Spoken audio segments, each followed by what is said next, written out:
உங்களோட சேனல்ல வந்து லாஸ்ட்டாக வந்து ஒரு எம்இபி சூப்பர்வைசர் எப்படி ஆகுறதுன்னு அப்படின்னு ஒரு வீடியோ போட்டிருந்தேன். நிறைய பேர் வந்து எனக்கு டிஎம் பண்ணியிருந்தீங்க.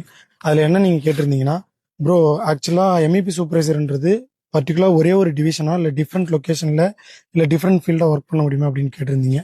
இதில் என்னன்னா ரெண்டு கேட்டகரியாக பிரிக்கலாம். ஆக்சுவலாக எம்இபி சூப்பர்வைசர் ஒன்று வந்து பார்த்தீங்கன்னா கன்ஸ்ட்ரக்ஷன் சைடு, செகண்ட் ஒன்று பார்த்தீங்கன்னா ஃபெசிலிட்டி மேனேஜ்மெண்ட்.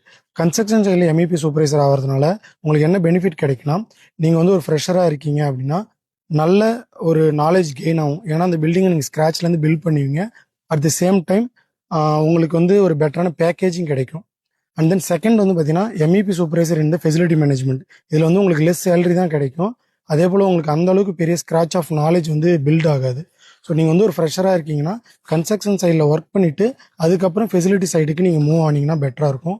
இதில் ஒரே ஒரு டிஸ்அட்வான்டேஜ் என்னென்னா, கன்ஸ்ட்ரக்ஷனில் நீங்கள் எல்லா வெதர் கண்டிஷன்லையுமே ஒர்க் பண்ணுற மாதிரி இருக்கும்.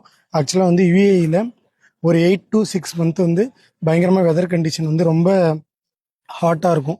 அந்த டைமில் வந்து நீங்கள் ப்ராப்பராக சர்வே பண்ணி அதில் ஒர்க் பண்ணணும். அது ஒன்று மட்டும்தான் டிஃபிகல்ட்டு. ஸோ அதை பேஸ் பண்ணி இந்த ஃபீல்டை நீங்கள் சூஸ் பண்ணிக்கோங்க.